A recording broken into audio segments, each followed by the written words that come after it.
Hey, what's going on, YouTube? We're back again today already. We were on the stream yesterday. We're back here today. It's a Friday. Hope everybody's having a great Friday and getting ready for the weekend. We wanted to stop in, touch base with you guys. You know, we had a box delivered today, and this box is it's an amazing thing. It's not that amazing on the surface, but when you look at the background and the backstory to the box, it's a big deal for us. What this is our first wholesale purchase. We did the paperwork to get legit, to organize as an LLC, to do the financial, to build the financial, basically build the infrastructure to allow us to be able to capitalize on an opportunity for wholesale business, which when we got into card collecting this last go around a few months back, that was one of our goals. Was we wanted to use this as a medium to learn the process of starting and organizing a business. Now, to be honest with you, we're not going to get rich. We're not expecting to get rich. It really has nothing to do with it. It's just the process of growth that we wanted to experience. So with that said, let's get out the big stick right here, and you can see sealed package coming from Southern Hobby Supply. It's very exciting. You know, it took a while to do this. It wasn't easy. It took a lot of swings of the bat, so to say. You know, we didn't succeed at the first time. We didn't succeed the second time. It took us about 3 or 4 times, and we had to find somebody that was willing to play ball with us too. You know, I mean, that was a big deal. When you're starting out and you're small, you don't have a lot of volume. A lot of these wholesalers may not want to take a chance on you, and you just can't get discouraged. You've got to keep your head in the game, stay focused, and do the best you can, and deal with adversity. You know, improvise, adapt, and overcome. Drive on, and do the best you can. So what we were able to do was we were able to secure this right here, one box of Unparalleled 2019 hobby box, you know, which is great. You know, we weren't a big fan of the single player with a crazy background, but we've came around on it, and I do like Unparalleled. And so what we've got is hobby box, 8 cards per pack, 8 packs per box. We're gonna rip this. We're gonna go through 6 packs. I'm gonna save 2 of the packs. Me and my son are gonna have a pack battle after this. It'll be offline. If we hit something good, you'll see it on our YouTube and our Twitter streams.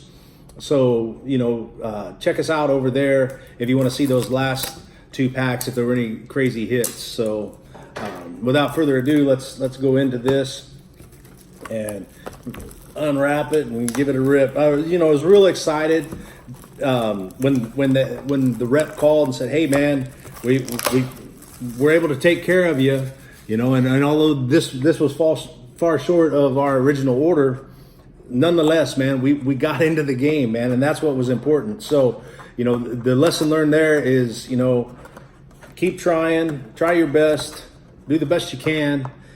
If it doesn't work out, keep trying. You know, that's all you can do is keep trying. So there we go. There's our 8 packs. I think we'll just go from the bottom here. There's a couple kind of thick ones. One's thicker than the other. Here's the two. Here's two packs. They're kind of medium thickness. We're gonna save those for the pack battle. And then we've got, that leaves us 6 packs. We've got 1 real thick and 5 thin. So as you can see there, this one's a kind of thick guy right there. We do have some sleeves. Man, this is a great time. We're glad you could share it with us. Thanks for checking us out and tuning in.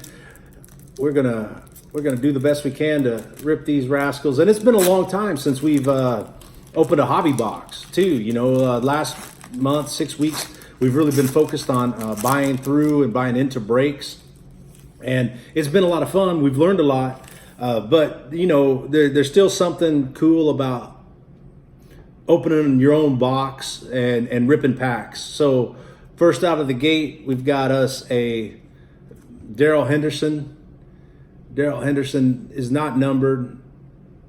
Nice looking card. I'm not too familiar with the insert sets or what the different styles are called at this point. We'll open some more. Here's a Jonah Williams for the Cincinnati Bengals. We'll open some more. We'll get more familiar with them, and then we'll be able to give you better information as we're ripping these packs. Here's a pretty cool Tom Brady Thrill of Victory, not numbered, but just an awesome card. Wow. Wow, here's a pretty cool one. This one is numbered, a Spirit of the Game. I think that's called the Burst. 19 of 75. 19 of 75 is what that's numbered. I don't know if that'll come up right there. 19 of 75, J.J. Watt. And we've got another rookie card. Looks like Clayton Feldheim with the Cincinnati Bengals. Never heard of him. Still a cool card. And we've got an Unparalleled 9, Matthew Stafford. Just, how can you not fall in love with what these cards have going on? Then we've got another rookie card from the Lions, Devon Kennard. Just real cool. There's pretty good weight to the cards as well. Then we have Jamal Adams to end that first pack. Real nice backgrounds. Another thing that I'm liking already is the pack dispersion or displacement. This is a moderately priced product depending on where you're buying it online, anywhere from $100 to $110, $115 a box. And it's nice to see a wide spread of different players. Here we've got a JJ Arcega-Whiteside. Real nice looking guy right there. Followed by a Josh Oliver with the Jacksonville Jaguars. Pretty cool second pick in the 2019 NFL Draft. Nick Bosa, rookie focus. Kind of dig that like eyes through the face mask type look. I like it. I dig it. There's another rookie card. We got Lawrence Guy with the New England Patriots. This one's numbered 145 out of 150. 145 out of 150, Lawrence Guy. And we got us another Darrell Henderson. But I think the pattern's different than the first one that we got. That's one thing that I've noticed through the breaks is you'll hit a lot of multiple guys. Okay, so same guy, different background. I've seen them as recently as, inside the same pack, which, is kind of a heartbreaker if you're on a break. But when you're ripping your own hobby box, it's pretty cool because you're getting multiple variants of that same guy. We got a Gardner Minshew with the Jacksonville Jaguars. Just a real nice, the backgrounds are just crazy. Matty Ice. One of our favorites. This may land in the PC sooner before later. Cortland Sutton. I hope he has a big year this year. I'm going to pack 3.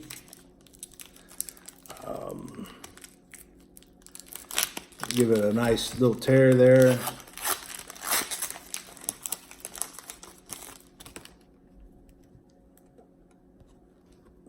Here could be a deal breaker right here. Not knowing what Zeke is or is not going to do. There's Tony Pollard, rookie card, Cowboys. And we have a Buccaneers hit right there. Sean Murphy Bunting, the Tampa Bay Buccaneers. People are expecting big things from this guy. Miles Sanders, a rookie review. It's not numbered. Still a nice looking card. Wow. Elijah Holyfield. This one is numbered. Let's see, 61 out of 129. I think that's the swirl. I think they call this swirl, and it's just nice. Beautiful cards. The card stock is really good too. Oakland Raiders, James Cowser. Looks like he's coming from southern Utah. One cool thing about reading the back, you know what the heck's going on with the cards, with the guys. Mitchell Trubisky. People are talking big things. I seen when I was on the treadmill this morning, Get Up. They were talking that they're going to give him the keys to the offense. Hopefully they do, man. You want to see that guy. Here's another Matt Stafford. And I think that background is different. We looked at the comparison with Darrell Henderson earlier. Pretty exciting to me. If you're getting multiple variants within the same box of the same guy, that's cool. Gus Edwards with Baltimore Ravens. So we're going into our fourth pack.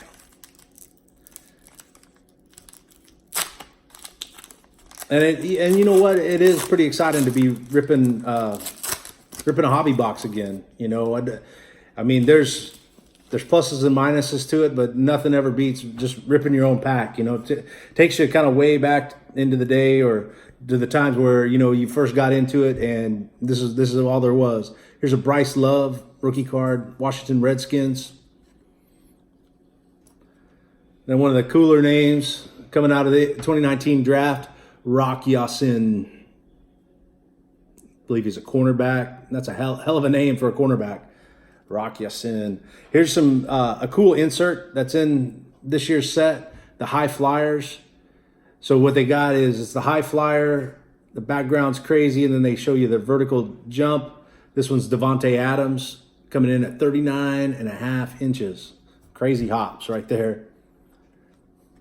There's a guy I hope stays healthy all year, Devonta Freeman. I hung my fantasy hat on him last year, and I got burned. But we still want big things for him this year. We've got Minkah Fitzpatrick for the Miami Dolphins, one of the better up-and-coming quarterbacks in the game today. Then we've got another rookie card with the Falcons, Foye Oluokun. Yeah, Foye Oluokun, I think is how you pronounce that. Haven't heard of him, but nice rookie card. Here's one of the most electric receivers in the game today, if you ask me, Stephon Diggs, Minnesota Vikings. And then last year's tackle leader, Darius Leonard, stalwart, the linebacker position. The Colts needed that. In fact, one of the weak spots they had talked about for quite some time was the defense, and that guy did a lot to shore it up. So we're into our fifth pack. First card of the fifth pack, come there with giant DK Metcalf from the Seattle Seahawks. It's not numbered. Then we've got a guy, he seems to be following us around a little bit, Josh Allen, and we ain't mad about it, with the Jacksonville Jaguars. Another rookie card. And here comes our first ink of the box, Elijah Holyfield with the Carolina Panthers. So he's a running back, I believe. Yeah, that's what I'm reading on the back. It's running back, kind of backup CMC there. Got a nice insert there. Thrill of Victory, Zach Ertz. Real cool pictures in here too. Even though it's just a picture of the single player, the pictures seem to fit and work pretty well with the background from what I can tell. Nick Chubb of the Cleveland Browns, and this team is going to be fun to watch.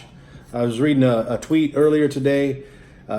Showed a pass between Baker Mayfield, like a fifth string receiver. One of the comments was, Baker Mayfield would make 35th string receiver look good.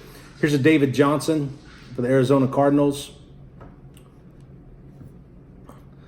Another Mitch Trubisky.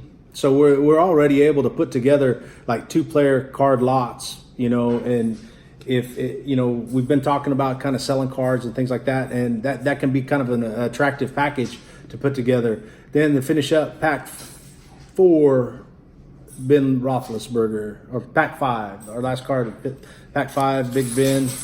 Man, that feels thick. That one feels thick. So we've got one hit.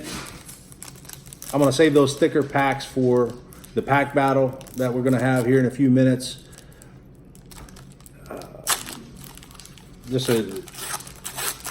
It's something we like to do from time to time. Me and my son. It's always good times.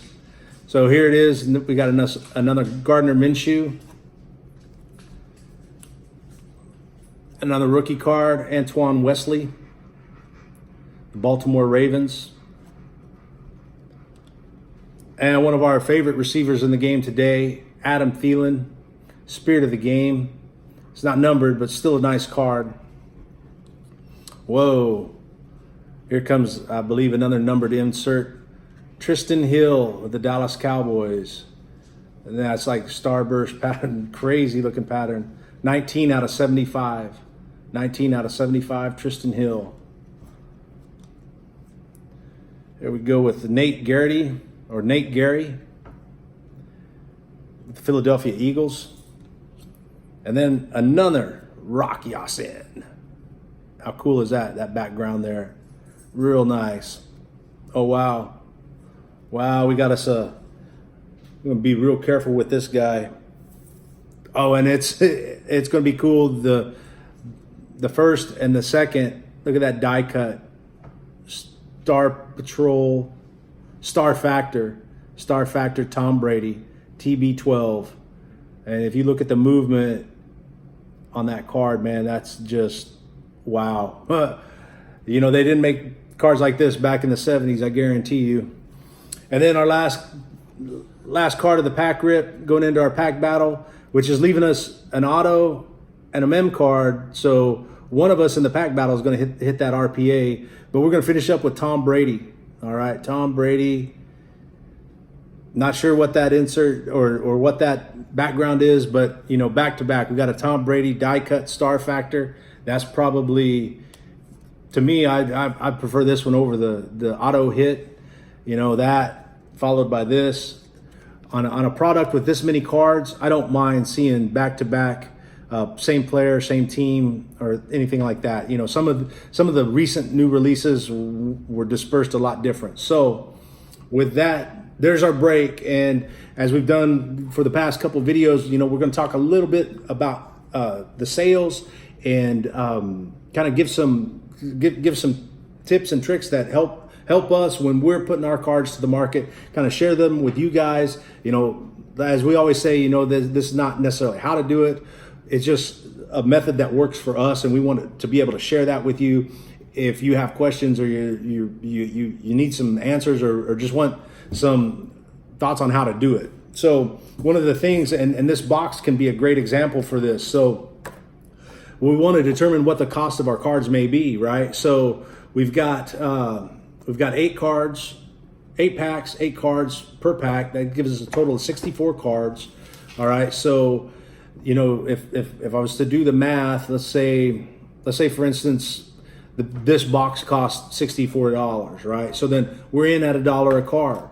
And what a lot of people might do, you know, one mistake that we made originally was we would look at this card and we'd go to sold comparables and we would see that maybe this is a $10 card, hypothetically. All right, we'd see that this is a $10 card. So we'd put it up at $10 and it would sit on the market for a long, long time. We wouldn't be able to move the card because it was at the same price as everybody else's card and it may have been overpriced. Well, kind of what we did was we rethought the metric and decided to look at, hey, how much did we pay and how many cards did we get? So hypothetically for this, if this was a $64 box, we're in at $1 a card. All we have to do to make our money back is sell each one of these cards at $1 per card, which gives us a lot of flexibility and leeway when we're setting our prices on the market to be able to take offers that are less than current market value. And it can allow us to build capital and maintain a rolling reserve of capital. And that's really what's important if you're looking to sell cards. Remember, we talked about yesterday, where you make your money selling cards is not where you sell them at, it's where you buy them at. The second thing that we want to look at is, what is the goal of the sale? Are we looking for, you know, are we looking to, you know, sell them for the max profit? Are we looking just to generate some capital? Or are we looking to help out fellow collectors at a great price? And by using a cost average per card, we're able to execute all 3 of those plans. It's not necessarily how you should do it. It's just what we found that works best for us. Another thing you got to think about when we sell these cards is, what is the cost to ship, right? So if we were to sell this card as a single, and let's say we went in at $1 per card, but it's going to cost us, you know, probably close to $3 just in postage. You know, USPS first class postage, basically a $3 fee. If you're printing your label online, if you're going to the post office, it's going to cost you almost $4 to ship. You know, and that's just the cost for mailing the package. And a lot of times buyers would say, hey man, I don't want to pay $4, you know, and I don't know that I can blame them. So you kind of have to find like a happy medium on your shipping, to where it's not costing you an excessive amount of money that the buyer may or may not be comfortable paying for. You know, there is a difference between bubble mailer and plain white envelope. We'll get into that at a later date. But the cost to ship does have an effect on where you should price your cards, and make you price accordingly. The last thing would be sales fees. You know, if the medium or vehicle that you're using charges fees to sell the card, like let's say we've determined our average of this card is $1, right? But it's going to cost us, 45 cents in fees. Then the best net return or the best gross return we can get on this card is 55 cents. So with that in mind, in order to hit that $1, we can sell this for no less than $1.50. Not that we're going to go put this on the market for $1.50, but that's just some of the things you got to take into account. You might have store site fees, whether you're selling on a website, there's going to be a fee for that. If you're on eBay, there's going to be eBay fees. If you're using PayPal as your main means of funds transfer, there's going to be a fee on that. There's a lot of different fees, and a lot of people shy away from fees, but if you do the legwork to create the business and look at it from that sense, set an accurate chart of accounts, you can just roll that up as a business expense. Okay, so that's the cost of you being in business. So that's pretty much all we've got to cover today. We achieved our goal of acquiring a wholesale product. That was the big thing right there. Number 2, we got back into opening hobby boxes, and that's exciting. We love to rip packs. And then number 3, we passed on some information that works for us to you to help you have the best hobby experience that you can have. So thanks for tuning in. Thanks for stopping by. We hope everybody out there has a great weekend, and we'll be seeing you again next time. Thank you.